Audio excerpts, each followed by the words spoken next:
Olá pessoal, eu sou Alberto Delísola E eu sou Valéria Delísola.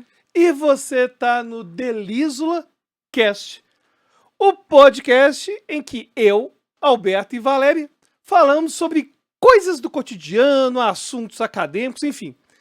São os bate-papos que a gente já fazia lá em casa e que a gente hoje está transformando em podcast. Isso aí. Se você não assistiu o primeiro episódio, nós batemos um papo aqui na semana passada, muito legal sobre memória, né? Exatamente, o Foi episódio muito tá no bacana. ar aí, você encontra no canal. E para ter as notificações, né? Hoje o canal Alberto Delísola é o local onde você vai encontrar os episódios do Delísola Cast. Aproveita, assiste. E o episódio de hoje vai ser sobre o quê, Valerinha? Leitura. Leitura. Ou seja, desde nossa relação com a leitura, como melhorar o hábito de leitura. Uhum. É um assunto muito recorrente nas nossas caixinhas de perguntas, né? Os nossos alunos sempre perguntam como melhorar a prática de leitura, como fazer para ler mais e como que a leitura é benéfica, né, pro nosso cérebro. A gente vai bater um papo aqui hoje sobre isso. E como que era a leitura na sua época de colégio? Como que foi a sua relação com a leitura desde sempre? Então, pensando aqui na época de colégio, né? Assim, desde o primário, né? Hoje em dia ainda é dividido dessa forma, a escola primária, Hoje é nível fundamental, fundamental médio. e médio apenas. A gente chamava de segundo grau na minha época, né? Fundamental e o segundo grau. Mas enfim, lá, não, fundamental não. A gente fala Era primário, primeiro grau, primário. tinha um primário, primeiro grau e segundo grau. Enfim, Isso, mas acho que o primário é parte do primeiro grau, enfim, não faço ideia. Esse episódio não é sobre como funcionam as escolas antigamente. Exatamente. Mas pegando aí, né, na minha época de alfabetização, pré-primário, na verdade. Então, eu me lembro quando eu comecei a ler, aprendi a ler, a coisa que eu mais queria era ler revistinha. Então, eu comecei a ser uma devoradora de revistinha em quadrinhos. O pessoal de São Paulo fala gibi, né? Acho que tem várias nomenclaturas ao longo do Gibi é uma coisa de Brasil. paulistano. Eu nunca falei gibi Eu na também vida. não. Quadrinhos também a gente não fala, que a gente fala revistinha, A né? gente falava revistinha. No mineirês é revistinha. Revistinha, e lembrando que Valerinha é especialista em mineirês. Não, Você não. não percebeu o Ele sotaque fala dela. que eu tenho muito sotaque, eu não tenho. Não tem sotaque. Não Revistinha. tenho tanto assim. Revistinha ficou com os outros. Ficou com os outros eu falo muito. Os outros. Sabe o que é os outros? Os outros, né? Se escreve dessa forma. Os outros. Pesquisa aí no Google, você vai ver. Os outros. E aí, Valerinha, como que Então, era? aí eu lia muito revistinha. E na minha escola era proibido levar revistinha. E eu já tive até revistinha confiscada lá, minha revistinha da Barbie, cara, nossa. Até hoje eu fico com dor no coração, porque eu fiquei com medo da revistinha ser confiscada para sempre. Depois a professora até me entregou. Mas assim, tinha esse movimento, né, de não permitir revistinha em sala de aula. Na sua escola também era proibido? Eu não lembro se era proibido, não. Eu não levava porque os coleguinhas destruíam, sabe? Então, Tá. eu levava por outros motivos. Aham. Mas eu lembro que revistinha era visto como lazer. Não era igual hoje, que é visto como, de certa forma, uma punição ou uma atividade pedagógica que tem que fazer de qualquer forma. Naquela época, a revistinha concorria com desenho animado. Exatamente, era um lazer. Então, pra gente era assim, maravilhoso. A gente passava o tempo ali lendo revistinha. Então, pegando aqui da minha memória mais antiga desse primeiro contato com a leitura, foi revistinha da Mônica, Lá em né? casa, a gente assinava a revistinha da Disney e Luluzinho Bolinha. Mas lá em casa, era proibido eu ler revistinha da Mônica, você acredita? Por quê? Vamos lá. Como assim? O que tem Meu de pai especial, né? tinha medo de eu aprender a ter problema de escrever errado por causa do Cebolinha. Ah, mentira! Achava que o Cebolinha ia Era me uma má fazer influência. É uma má influência pra eu escrever errado, sabe? Poxa, Aí eu ele é uma assisti- excelente influência. A gente tem aí a Yasmin aí do Vênus, ó, que imita o Cebolinha mó Exatamente. bem, né? Aí quando Uma descia, fofa Yasmin. eu lia a revistinha da Mônica de forma clandestina na casa da minha tia Nilce. Gente, Porque meus primos lá tinham umas revistinhas achava da que o Mônica. Cebolinha podia te influenciar. Mas Ô, seu Epitácio. não tinha problema não, não tinha problema não. Ele tem a linguinha um pouquinho presa mesmo, mas o que tem? E aí o interessante é que, agora É charmoso. isso aí, na verdade, surgiu quando eu tava realmente aprendendo a ler. Tipo, 6 anos de idade, 7. Aham. Claro que eu já tinha já uns 9, 10. Aí tinha mais da Disney lá na sua casa, do Legal, tinha muita Mickey. Disney. Eu gostava muito. E Luluzinha, Bolinha? Tinha também. Minha mãe era apaixonada pelo Luzinho Bolinha, porque desde a infância dela, ela já lia Luzinho Bolinha. E eu gostava muito das revistinhas do Zé Carioca e do Peninha. Não sei se você lembra do Peninha. Lembro, claro que eu Tinha lembro. o Peninha, tinha o Zé Carioca, eu adorava. O que eu mais gostava era do Zé Carioca, o Peninha, e eu adorava o Professor Pardal. E, enfim, eu gostava muito dessas revistinhas. E aí, quando eu tinha uns 10 anos, eu comecei a ler Mônica também. Eu lembro que tinha aquele Almanacão da Mônica. Ah, o Manacão, Que tinha um sim, monte sim. de E tinha atividades passatempo, no meio. tinha atividades no meio. Aí tinha o Almanacão da Mônica e tinha um da Disney equivalente também. Então, somos uma geração millennial. É millennial, né? Eu não sei se eu não Eu sei também esses não nomes. sei. Cada dia tem gerações novas. Bom, nós nascemos na década de 80. Então, somos de uma geração que cresceu lendo revistinha. E parece que agora a revistinha já foi legalizada, né? Digamos assim, tem vários projetos educacionais de revistinha em sala de aula para ajudar os alunos É lógico, né? no Porque eles não lêem mais letramento. nada. E também agora o inimigo é outro, né? O inimigo Agora- é outro, é igual o Capitão Nascimento. O Ficou, inimigo é outro, o sistema é foda. ficou esquisito mesmo essa frase. Mas o inimigo é outro mesmo, porque na verdade, exato, porque sabe uma coisa que a gente tinha que fazer na nossa época? A gente tinha que ter noção dos nossos horários de lazer. Vou te dar um exemplo. sim. Se você quisesse assistir Jaspion, e eu sei que você assistia também, Aham. ele ia passar, eu acho que às 6 da tarde. Se você não tivesse 5:30, disponível 6 nesse da horário, tarde. Sim. você não ia ver mais, não. Então, Eu grande chegava parte, da escola, eu nem tirava o uniforme, eu já ia assistir grande parte da os programação episódios. infantil tinha um horário. O resto, você ia ler revistinha. Você ia ler revistinha, porque não tinha esse excesso de tecnologia, de diversão. Outro dia até uma amiga minha estava falando que ela foi explicar pra filha dela como que era a infância dela. Falou, olha, a gente não tinha Netflix, não. Foi falar, tipo assim, vocês estão pegando boi, que vocês têm lazer o tempo inteiro, a hora que vocês querem e tudo. Aí ela falou, não tinha Netflix na sua época? O que você ficava fazendo, então, o dia inteiro? Pois é, Né? as crianças de hoje até têm dificuldade de lidar com ócio. É. Elas não conseguem lidar com ócio. E a revistinha acabou se tornando... Que eu até concordo que, de certa forma, podia atrapalhar a nossa infância em relação ao estudar, ao dever de casa, da gente às vezes ficar lendo compulsivamente demais revistinha. Aham. Mas hoje os alunos, em geral, não fazem nem isso. Eles não gostam de ler nada, nem revistinha. Ficam com a cara enfiada no celular. Mas não é só criança, não, tá? Adulto também. E aí a gente vai falar sobre isso, sobre essa forma de como que adultos que liam muito no passado e agora não leem mais. Tem gente que fala né? que só Por lê quê? os periódicos de notícia da internet. Então, não é a mesma coisa, não. Ficar não é lendo na não. internet não é a mesma coisa, não. Tem esse auto-engano, né? De que tá lendo na internet e que tá exercitando o hábito de leitura e não está. E, na verdade, a pessoa tá navegando lá no Instagram, no Facebook, entre textão lá. Ler textão de Instagram, de Facebook, não é hábito de leitura, Pelo minha amor gente. de Deus, né? Então, a gente recebe muitos relatos, assim, de pessoas, né, da nossa idade, tudo, que falam, olha, eu lia muito no passado, né, e não leio mais nada Isso é agora. engraçado, pessoas da nossa idade que tinham hábito de leitura. Você tinha um hábito de ler muita coisa? A pessoa tinha um hábito de ler muita coisa e hoje simplesmente não lê mais.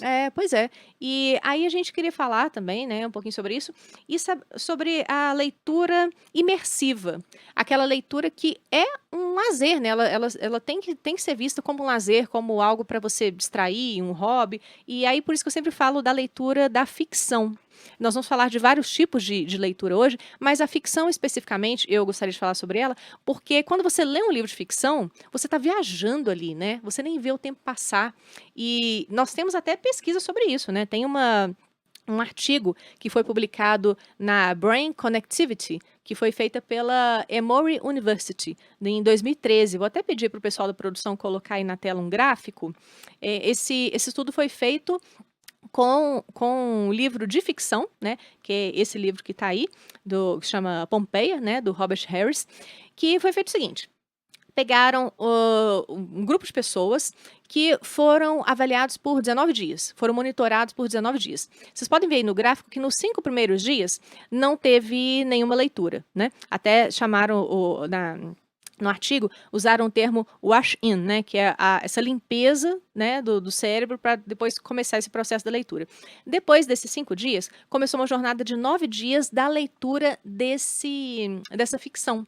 Cada dia lendo um capítulo. E eles foram monitorados com exames de ressonância magnética. Olha que legal. E depois que o livro acabou, os últimos 5 dias, chamados de wash-out, né, dessa limpeza, continuaram sendo monitorados. E obviamente, né? Aí pode tirar a produção, obrigada. Como já era esperado, durante o período da leitura, houve uma alta conectividade cerebral, né? Mas o mais curioso não foi só isso. É que nos dias que se seguiram, né, que terminou a leitura, essas conexões, elas continuaram ali circulando muito bem. Então, demonstrou que há uma neuroplasticidade a longo prazo. E por isso que a gente fala tanto aqui do hábito de leitura, né? Leitura tem que ser hábito. Você tem que ler todo dia, sim. É uma Né? coisa que eu comentei no episódio passado. Não existe mau leitor ou bom leitor. Existe pessoa que tem bom hábito de leitura e pessoa que tem mau hábito de leitura. É, Tanto que tem pessoas que antigamente eram considerados bons leitores e hoje são maus leitores. sim. Simplesmente porque perderam esse hábito.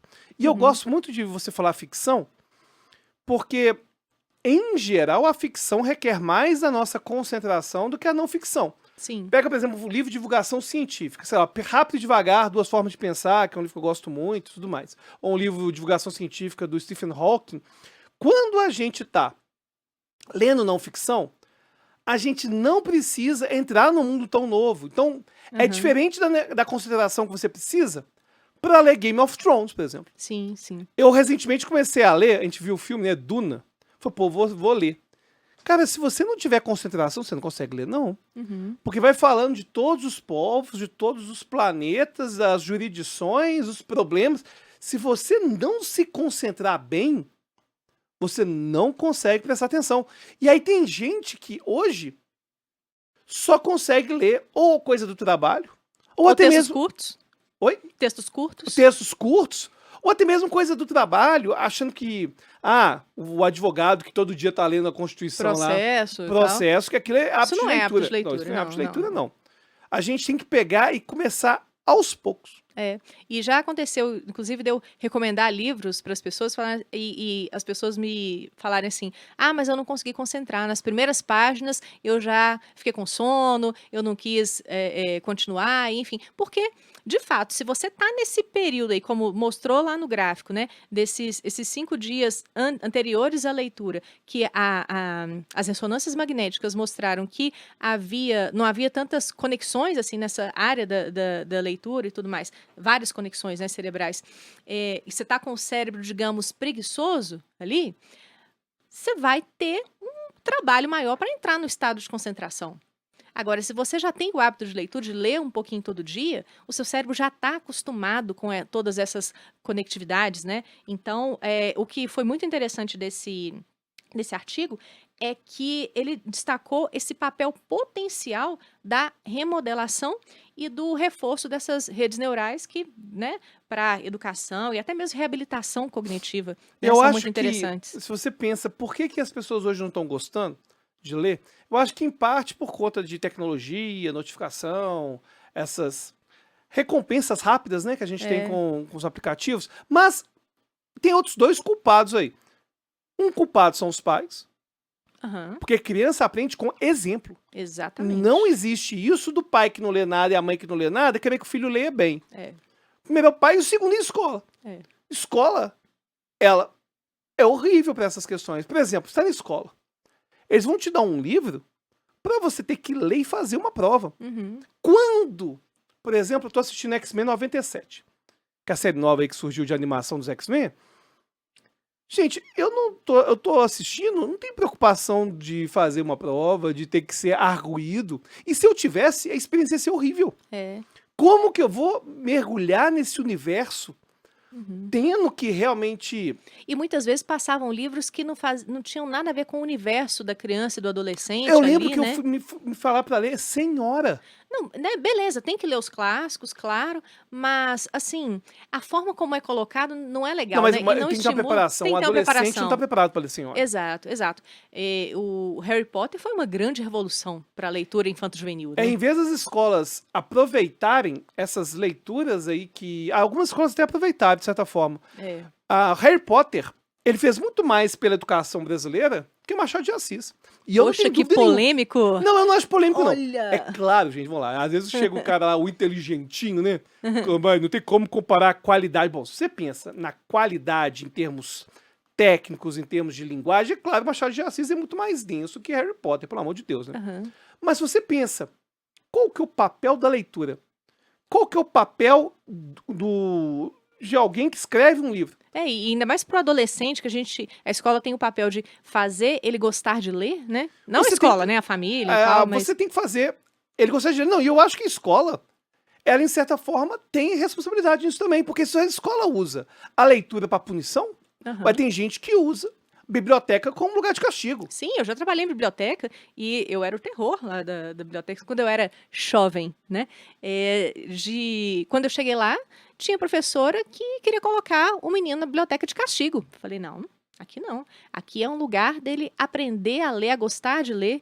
E eu sempre fazia várias rodas de leitura lá com os meninos, pegava os livros tudo, colocava no chão. E uma coisa que eu percebi lá também, que os livros mais caros, eles colocavam em cima, que era que os meninos não alcançavam, para eles não terem acesso aos Não, livros. e E não eu era, tirava tudo. e Falava, não eram livro preciosidades, é não. para se usar. Não era igual aquele livro que você tem. Tem o livro do Bernheim, século XIX. Não, não é isso não. Não é um livro raro. São livros que são apenas mais caros pela qualidade, né, do papel ali, enfim. Eu tirava tudo e colocava os meninos para usarem, porque livro é para ser usado, é para ser manuseado. Você aí que tem aquele preciosismo com a sua estante de livros, né?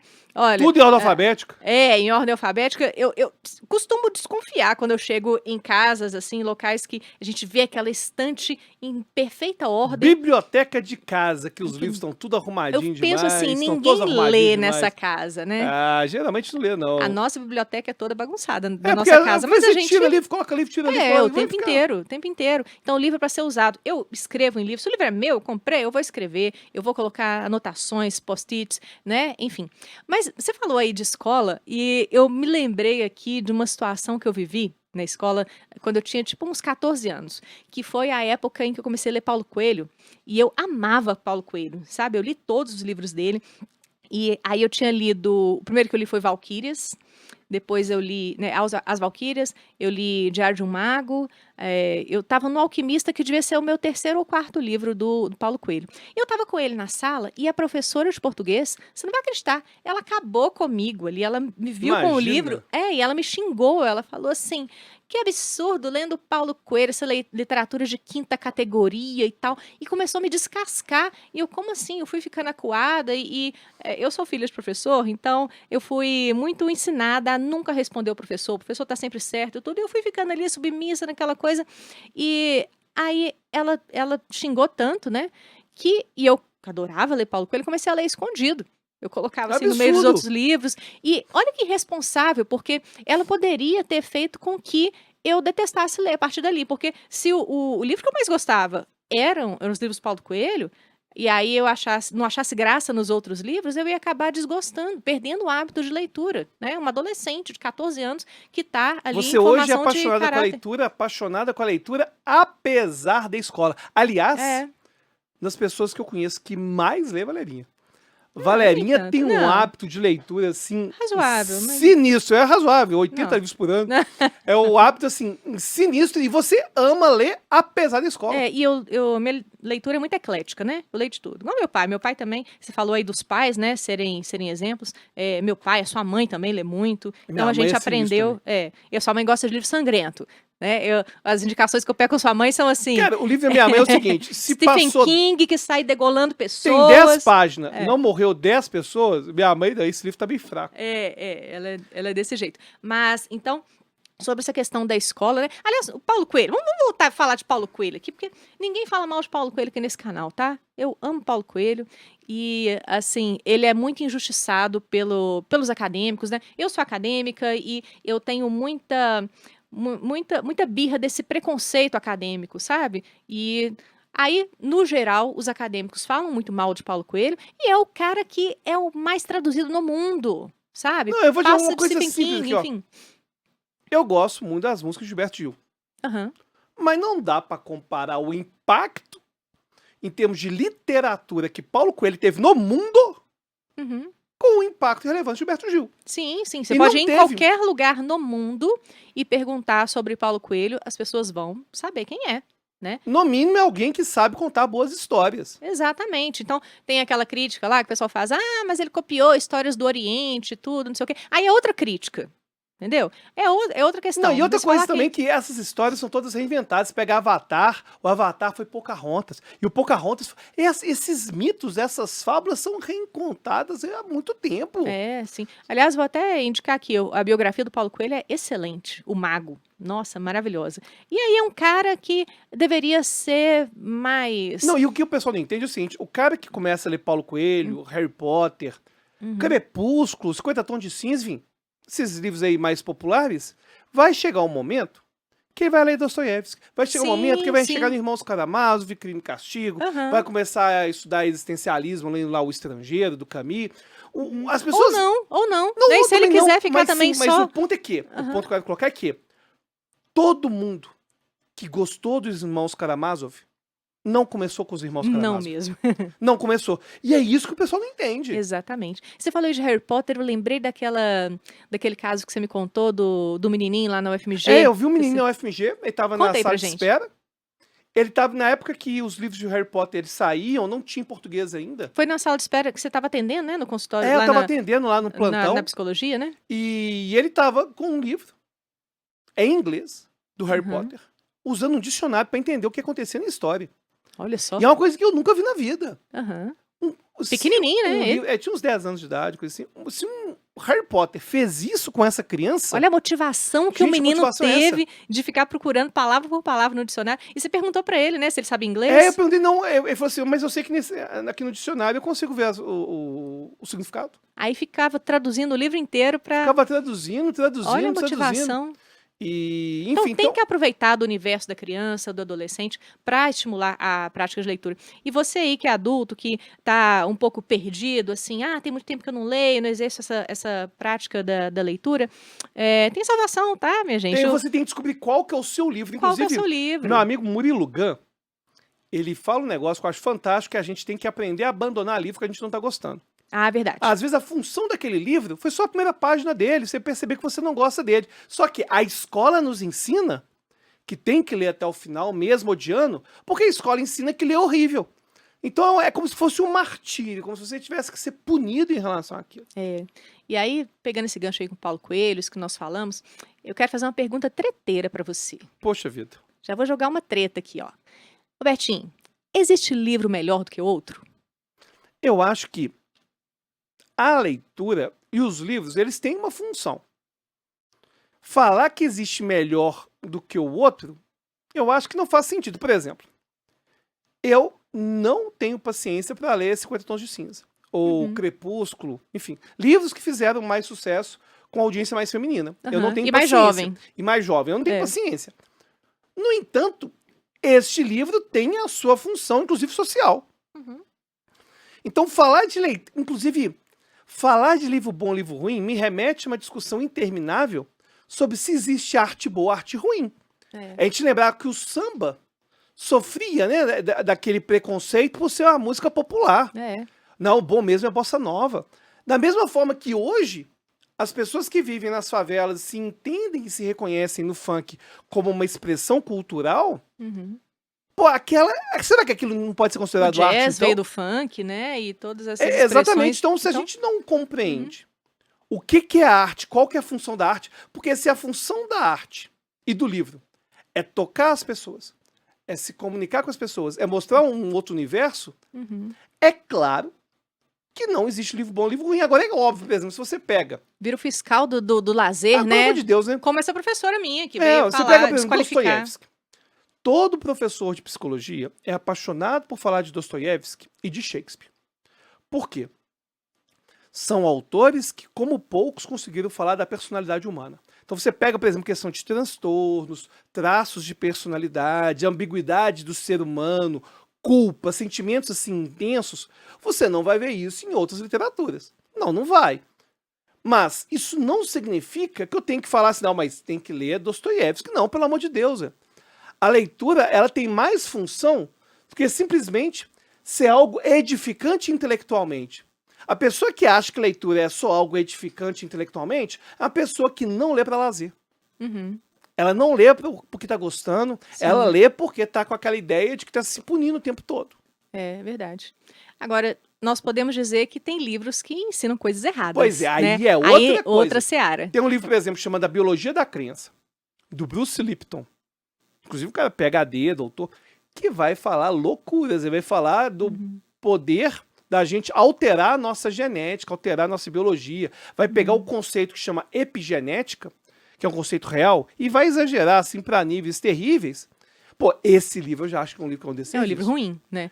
Então, quando a gente fala de livros que se propõem a serem científicos, a ensinar algo, né? Livros de não ficção, vamos colocar dessa Mas é forma. que tá. De não Aí a gente ficção, pode falar de livros. mas de não ficção que está se propondo a realmente ser acadêmico. Porque às vezes Exato, tem livro exato. de não ficção que o cara vai falar, por exemplo, sei lá, como fritar um bife, ou vai falar de cor de férias. Sim, né? Se a proposta é acadêmica, se a proposta é acadêmica, e mesmo que não seja um livro acadêmico, mas um livro de divulgação científica, né, se propõe a isso e ensina coisas erradas, aí sim nós podemos fazer uma escala igual de livro bom e livro ruim. Tinha livro aí antigamente que reforçava uma teoria das mais machistas e terríveis para a sociedade, que era a teoria da geladeira, da mulher geladeira, que crianças eram autistas porque as mulheres eram frias com os filhos. Ó. E colocavam transtorno do neurodesenvolvimento Que isso? às custas das mães. Aí tinha livro, por exemplo, que ensinava isso. E foram banidos. E eu acho que tem que ser banido mesmo, porque você está fazendo um desserviço. A não ser que seja, né, só por uma questão histórica. Não, de claro, que, tipo, mas- porque tem questão do anacronismo também, de livros que foram escritos há muitos anos, que nem o Mesmer, né? Você gosta Claro. muito de falar da questão do Mesmer. Sim, mas esse livro estava sendo reeditado. Não, aí não. Mas aí não. Agora, se você lê e aí fala, olha, tem que entender que esse livro não é um livro acadêmico. Uhum. Aí é até interessante o livro continuar. Ou seja, quando eu falo banido, é banido como livro acadêmico. Sim, porque era o que os cientistas tinham naquela época de instrumentação, né, para poder registrar ali, aí fica como registro histórico, mas não para reedição. Inclusive, e essa questão de continuar. anacronismo é complicada, né? Porque estão querendo pegar, até mesmo pegar autores e pegar perfil moral de autor. Ah, é. É terrível, por exemplo, se você pega Monteiro Lobato, você tem elementos racistas no Monteiro Lobato? Claro que tem. Agora, começar a banir Monteiro Lobato por conta disso, eu até considero que é importante você fazer uma contextualização na hora de apresentar para a criança. Uhum. Mas essa ideia de... Parece Fahrenheit, né? Aquele filme que começa a queimar os livros. De censura mesmo. De censura não é uma coisa que me agrada, não. Uhum. Não, com certeza. Bom, e aí sobre os livros de não ficção, né, que a gente está falando aqui, já entrando nessa seara, para mim é totalmente diferente a leitura de uma ficção e de uma não ficção, porque a não ficção, o livro de divulgação científica, vamos colocar dessa forma, quando eu leio, eu leio como se fosse um curso, sabe? Como os livros do Albertinho mesmo. Coloca aí pra gente, produção, por favor, os livros de Albertinho de Lisola. Aí, ó. São livros de divulgação científica. Bons livros, comprem, viu? Comprem.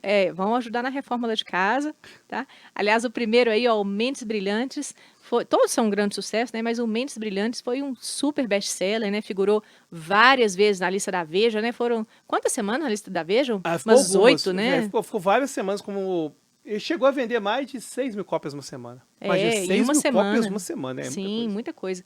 E figurou durante várias semanas na lista da Veja. Ainda tem lista da Veja? Existe, Nem sei. A revista Veja já não é igual antigamente. Antes tinha força política e tudo mais. Bom, eu ainda sou muito adepta a revistas e jornais impressos. Eu gosto bastante. A Veja não costumava ler muito, não. Mas, enfim, o Mentes Brilhantes e o Mentes Geniais chegaram a ficar os dois concomitantes na lista da Veja. Em primeiro e outro em quinto, na mesma lista. O Mentes Geniais, ele tem muitos exercícios, né, de memorização. Então, ele exige uma leitura ativa nessa forma de, né, a pessoa tá se concentrando ali, fazendo como se fosse um curso mesmo. Então, são livros que você tem que fazer com outra pegada, né? É claro que existe amplitude de redes neurais com esse tipo de livro, óbvio, né? É uma atividade cognitiva como qualquer outra, mas quando a gente fala desses circuitos bem mapeados nos momentos de clímax da história, das sensações, né, e tudo mais, a gente tem nos livros de ficção. Então é outra pegada, é outra coisa. E claro que os livros de divulgação científica vão ter ganho, sim, mas diferente daquele universo dos livros de ficção, né? Pode tirar, por favor, produção. Os livros de ficção, eles também vão nos ajudar a exercer a empatia, né? Tem até estudo sobre isso na Universidade de Yale que fala do quanto os livros ajudam a gente, né, a exercer essa coisa de se colocar no lugar do outro. Eu gosto muito de livros de ficção que tem um fundo histórico, um aparato histórico, que se passam na Segunda Guerra, por exemplo, né?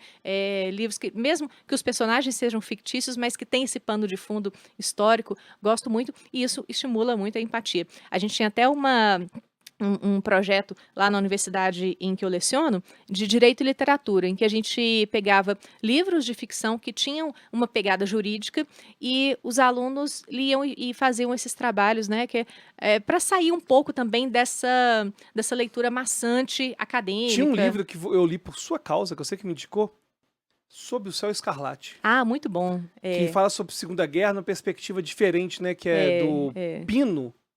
Pino Lela. Que ele era Diz que italiano. vai virar série, sabia? Vai virar série? Vai virar série. Parece que eu ouvi dizer... É filme, não? Não sei. Não sei se é filme ou E série, que o ator seria o Homem-Aranha novo. É a cara dele. Ele Nossa, parece mesmo, ele parece é Homem-Aranha. a cara dele. Mas Muito o interessante é que é um italiano que começa, devido à invasão nazista e o fascismo do Mussolini, começa a ser um espião. Ele entra pro exército, né? Mas ele é um espião, na verdade. É um espião. Eu não sei se estou dando spoiler, mas eu acho que tem essa informação na quarta capa. Mas eu acho que isso só acontece lá pela página 100. Ah, mas a vida é trailer. Aliás, Valerinha é uma pessoa que não assiste mais trailer Não por conta assisto disso. trailer, porque trailer dá spoiler, gente. Não, pelo amor de Deus. Eu não assisto trailer. Tem trailer que é resumo do filme. Teve um trailer de um dos Terminador do Futuro, que eu fui ver o trailer, eu vi lançado um monte de Terminador do Futuro, né? Cara, no trailer, mostra que vai ter um traidor. Esse traidor, pra assistir o filme, aparece depois de 1 hora de filme. Depois de 1 hora de filme, e no trailer já mostrava que o cara ia ser um traidor. Pois é, não faz sentido. Que loucura. Não, agora, não dá. então, um ponto que eu acho que é essencial é você descobrir qual que é o seu livro. E outro ponto importante, não tá gostando, abandona, cria hábito. Agora, uma coisa interessante sobre criar hábito, que eu sempre falo uma frase que eu gosto, que é: o ambiente é a força invisível que molda nosso comportamento. O ambiente está modelando o nosso comportamento o tempo todo. Então, se você está cercado de livros, você vai ter a tendência de ler mais. Vou dar até uma pesquisa que teve. Teve uma médica que queria que o pessoal do hospital emagrecesse. E ela queria também que os pacientes, enfim, emagrecessem. Só que ela não queria conversar com ninguém. O que ela fez? Ela simplesmente, na cantina, colocou mais água disponível para ser vendida. O refrigerante continuou do mesmo jeito. E ela, no hospital, para os funcionários, distribuiu água. Deixou um monte de garrafinha distribuída no hospital todo. Uhum. Só dela aumentar a água disponível no ambiente, já teve uma queda muito expressiva no consumo de refrigerante. Olha só. Porque o ambiente vai fazer você tomar atitudes que estão mais fáceis. Então, se você deixa o livro lá em cima da estante, ele não está perto de você, se você não está andando com o seu livro o tempo todo, você não vai ler esse livro. Da mesma forma que algumas pessoas perceberam, né, que eu já emagreci 25 quilos. Uhum. Não, mas tô achando ele gordo. Era pior, imagina, 25 quilos a mais. E se você tá querendo emagrecer, as frutas têm que sair da geladeira, lá do fundo da geladeira onde estão apodrecendo, e ficar em cima da mesa. Uhum. Da mesma forma que o chocolate que estava talvez em cima da mesa, fique mais escondido. Aquilo que tiver mais disponível vai ser o que a gente vai fazer. E o ambiente, ele tem um papel muito forte. Inclusive, quando eu falo ambiente, tem a ver até mesmo com as pessoas que a gente convive. Sim. Não é à toa que os pais vão ter um papel tão importante para a gente começar a gostar de ler. É verdade. Uma amiga minha até me perguntou recentemente, né? O filho dela está entrando na adolescência, e ela falou: quando ele estava na fase de alfabetização, eu até conseguia fazer ele ler muitos livrinhos e tudo. Agora não quer mais saber de ler. Aí a primeira pergunta que eu fiz para ela foi: e você? Você tem hábito de leitura? O seu filho vê você lendo em casa? Porque não é só você ler para ele, ler junto com ele. É se ele tem o hábito de ver você sempre com o livro na mão, né? Eu cresci vendo meu pai com o livro na mão. Meu pai é um grande leitor. Meu pai até publicou livro ano passado, assim. Tem uma mente muito ativa, né? Com mais de 90 anos. Ele não gosta que fale a idade dele, não. Mas, então, eu e você, crescemos muito sendo estimulados a isso. Então, você que tem filho e está preocupado com isso, que o seu filho só fica enfiado em videogame, celular, essas tecnologias, você tem que dar o exemplo, né? O exemplo arrasta. Pois é, se você não der o exemplo, você não vai conseguir ter... É, claro. E aí, isso que o Alberto falou de estar sempre com o livro na mão, né? Estar sempre disponível. Eu indico muito também o Kindle. Eu sou uma grande defensora do Kindle. Eu acho, inclusive, que a Apple devia me pagar pra... Ô, atenção, Apple, eu acho que eu podia pagar a gente, mas o Kindle é da Amazon. Ah, meu Deus! A Amazon, que a Amazon devia nos patrocinar, Se mas a a Apple Apple pode quiser também, se patrocinar quiser. também, vai ser Eu muito aqui, bem-vindo. meu iPad é da Apple, então, Isso. enfim. Mas eu amo Kindle, eu tive desde aquele da primeira geração, aquele que era de botãozinho, né? Enfim.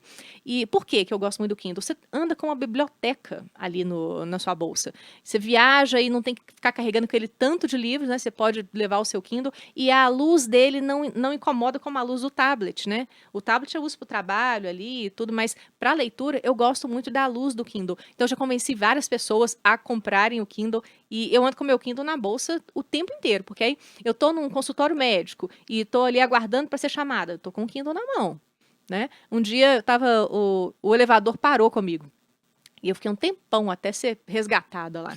Eu tava com o meu Kindle. Olha que coisa. Claro que se eu tivesse claustrofobia já era, né? Aí não ia dar certo. Eu tava sozinha, eu sentei no chão e fiquei lendo. E aí toda hora, né, eles me chamavam lá naquela caixinha, naquele alto-falante lá, perguntando se estava tudo bem. Eu, tá, tudo bem, mas pode andar rápido, porque, né, eu quero ir embora daqui e tal. Não que eu tava achando uma maravilha estar ali sentada, mas, enfim, eu tô sempre com o livro, né, e com o meu Kindle. Então, hábito, gente, é aquela coisa, igual, você tem o hábito de escovar dente? Você acorda todo dia e escova dente? Então, escove seus dentes, quer dizer, lê seu livro, porque é de fato algo que você tem que fazer todos os dias, Não, né? e uma coisa interessante é que no episódio passado eu falei da importância da atividade física para a gente ter uma boa memória. Agora, quando a gente pensa em atividade cognitiva, mental, nada supera a leitura e a gente tem benefício, inclusive, para o bem-estar envolvendo a leitura, envolvendo nossa cognição. Sabia que tem estudo até que fala que a leitura reduz o estresse? E aí foi um estudo realizado em 2009, aqui, agora achei, Universidade Sussex, Sussex, eu não sei exatamente como que pronuncia, que pegou um grupo de pessoas mostrando como que a leitura faz reduzir o estresse, né? E eu me lembro que quando eu estava escrevendo minha tese de doutorado, e aí aquelas leituras muito pesadas, né? Heidegger, e aquele tipo de leitura que cansa muito, né? Eu descansava lendo livros de ficção. Porque no livro de ficção é outra coisa, você viaja, né, naquele mundo literário e tudo mais. Então, na hora que a minha cabeça estava fritando, eu ia lá e lia livros que não tinham nada a ver com aquilo. E fazia também caminhadas, né, que é muito importante. Quando a gente está nesses momentos de muita tensão, eu às vezes dava uma voltinha no quarteirão, não sei se você lembra. Não, eu Falava lembro demais, velho. nossa, eu não tô aguentando mais ficar aqui escrevendo a tese. Deixa eu dar uma voltinha no quarteirão. Eu dava uma voltinha, lia uma coisa, lia coisas que não tinham nada a ver com a tese, então isso é importante também. Então, e tem estudo sobre isso, né? A neurociência explica isso pra gente. Pois é, e a gente até recebeu algumas mensagens aqui sobre leitura. A mensagem é a seguinte, olha como que tem a ver com o que a gente já falou hoje. Cara, eu não consigo mais ter foco em nada. Tô dependente de estudar para fazer um concurso e não consigo. Olho para os livros, leio, mas nada entra. Perceba como coisa interessante também envolvendo o hábito da leitura para lazer, é que se você não tem o hábito de ler para lazer, o ler para estudar se torna muito mais penoso. É verdade. Porque ler é uma atividade que requer concentração, requer hábito. Então a pessoa que não lê nada no dia a dia, fica só mexendo no celular, com esses estímulos todos o tempo todo, quando tem que sentar e estudar, vai ter muita dificuldade. Sim, e a leitura do estudo é muito diferente, né? Igual nós falamos aqui. Quando você, aí, que é meu aluno, por exemplo, vai estudar e pegar os manuais de direito constitucional, que eu sempre recomendo, você não vai ler deitado na rede, né? Como se você estivesse lendo um livro de ficção. Você vai pegar, vai fazer anotações, vai fazer uma sistematização daquele conteúdo e cansa, de fato. Cansa muito mais do que dar play em uma videoaula? Claro que sim. Claro E a que sim. videoaula também, nós até falamos aqui no episódio passado, né? Ela tem um jeito certo de estudar também com videoaula. Não é só dar play e deitar no sofá. Não é um ato Né? passivo. A própria leitura não é passiva. A Exato. leitura, você está participando, você está dialogando com aquele negócio, está dialogando com aquele universo. Você está entrando numa outra realidade. Seja ficção ou não ficção, você está participando ativamente daquilo. Exatamente. Eu recebi também perguntas aqui na caixinha.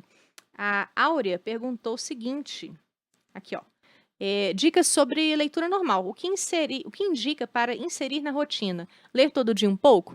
Exatamente, Áurea, é isso aí, é tudo que nós falamos aqui, de você estar sempre com o livro em mãos, né, e o que o Alberto falou, não gostou de um? Passa para outro livro, né, mas isso do hábito é algo construído de fato, então, né, tem salvação aí para todo mundo que quer construir bons hábitos de leitura. Recebi uma outra aqui, do Pablo, que nos disse, tenho TDAH e tenho dificuldade na leitura, o que fazer? Olha, ter TDAH é uma condição que vai piorar, sim, a concentração e a motivação. Mas tem uma coisa extra que está, às vezes, de forma disfarçada no comentário, que é o seguinte. A pessoa que tem TDAH tem mais tendência de ficar viciada em maus hábitos. Porque como tem problemas envolvendo a dopamina, e a dopamina tem a ver com motivação, são pessoas que querem ter essa motivação, essa dopamina, e vão pegar isso, às vezes, em drogas, substâncias psicoativas, e vão, às vezes, pegar isso no celular, notificação. Então, muitas das pessoas têm dificuldade de leitura, às vezes nem é por conta do TDAH, apenas é porque talvez o TDAH tenha potencializado o uso excessivo de notificação, o uso excessivo de celular. Então, o fato de ter TDAH faz você apenas ver que você vai precisar de um pouco mais de disciplina para isso. E eu já te falo que essa disciplina vai começar principalmente com largar esse celular o tempo todo, notificação o tempo todo. Hoje você não consegue assistir uma peça sem ser incomodado. Você está assistindo uma peça teatral, algum espetáculo, tem alguém do lado que a luzinha fica acendendo o tempo todo. Sim. E às vezes notificação que tem nada a ver, o Instagram que alguém curtiu, enfim. E essa coisa das notificações, mesmo nós que não temos TDAH, né, estamos sujeitos a esse cansaço das notificações e cair nessas armadilhas dessas seduções tecnológicas, Inclusive, né? tem muita gente que fala assim, não tem evidência que tela faz mal. Peraí, vamos lá. O problema não é a tela, né, gente? É claro que o problema não é a tela. Não tô falando da luz. Não, eu tô falando do processo de estímulo, Sim. da recompensa imediata, aquela ideia de você o tempo todo ter que ficar se reforçando para pequenos prazeres que, na verdade, são vazios, muitas Isso vezes. cansa também a cabeça, né? Eu vou falar de mim.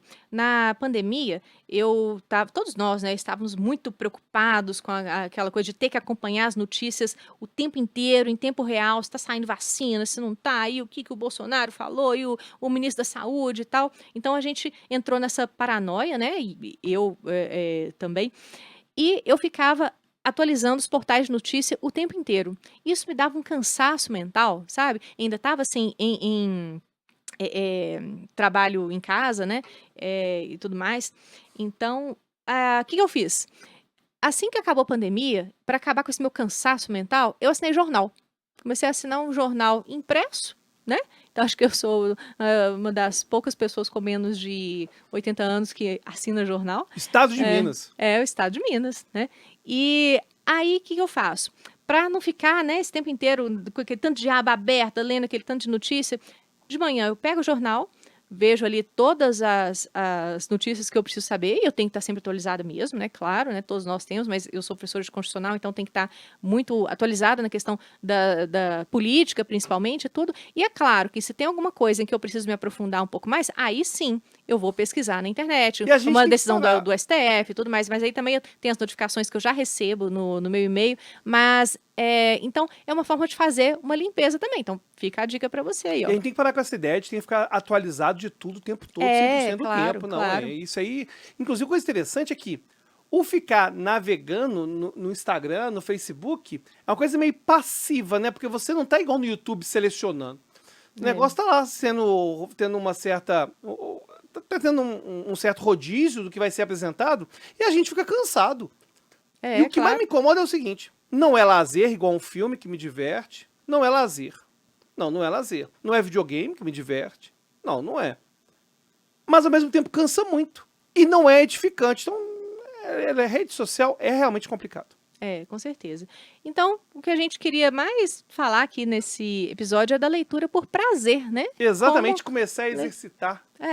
Porque assim, livro técnico, você vai ter que ler mesmo. Se você faz faculdade, se você é um estudante, enfim, o livro técnico é obrigatório, você vai ter que enfrentá-los. Mas essa leitura por prazer, que muita gente relata, né, pra gente que isso ficou no passado, enfim, tem como você voltar a ter esse hábito, sabe? Então, é dessa forma que eu faço, eu leio todo dia um pouco. O Alberto também, o Alberto é uma pessoa que estuda muito, ele lê muito mais livro técnico do que eu. Ele acorda de manhã cedinho, 6h30 da manhã. 6h30 o café já tá pronto, né, na Certeza. verdade. 6h30 eu já é bom demais que eu já acordo com um cheirinho de café. Aí ele vai lá, né, 7 horas, abre para nosso funcionário, enfim. Mas ele já começa a estudar naquele horário e fica até meio-dia, mais ou menos, estudando o livro técnico, né, e tudo mais. E eu já sou mais da leitura de ficção. Claro, os livros técnicos de direito eu leio muito também, mas eu tenho mais esse hábito de ficção e você sempre me pede indicação, né, de livro. A Esses dias Valerinha, até que ela ele me já leu pediu. todos. É bom demais. Ele gosta muito de distopia, então ele me falou: eu tô lendo muito livro técnico, eu quero uma leitura para me distrair, me indica aqui. Aí eu indiquei para ele um Q84, do Murakami, que eu sabia que ele ia gostar da construção do livro e tudo mais, mas eu sabia que o final O que ele ia aconteceu, passar cara? Eu raiva. comecei a ler o livro. O primeiro livro tinha umas 400 páginas. Eu li em um dia e meio. Empolgadíssimo, O livro é frenético. sensacional, O né? segundo eu li em um dia e meio também. Mas foi uma boa indicação, vamos lá. Excelente. Agora, o terceiro, cara, ele vai se perdendo um tanto na história. O terceiro é complicado. Ele vai se perdendo. É uma pena, mas é um excelente livro. Mas saiba que o terceiro... E pra ele fechar a história, que vai abrindo tanta história, que pra poder fechar a história bem, ele fecha... O Murakami faz Ele isso. fecha bem mais ou menos. E não é só com o Q84, não. Ele faz isso com os outros livros dele também. Então, enfim, o Murakami faz uma construção magistral ali, de cenário, de personagem e tudo, mas realmente os finais dele, né, ficam a desejar. Então, a gente tem, né, esse hábito de leitura e a gente queria compartilhar isso aqui com vocês. E eu queria agradecer a presença de vocês que agradecer. assistiram. E qual que é o livro que fez você gostar de ler? Ah, Deixa aí no verdade. comentário como foi, escreve como que foi na escola, né? Como que era a sua relação com a leitura, pra gente poder criar esse debate nos comentários também. E toda semana, no mesmo horário que tá aí escrito aí no nosso canal do YouTube, no mesmo horário, um episódio novo do Delísula Cast. Indiquem pautas, tá? Porque os próximos aí, tá? Por conta de vocês, para vocês Exatamente. nos indicarem. Manda Então, as pautas aí e até a próxima. muito obrigada, pessoal. Até mais. Valeu!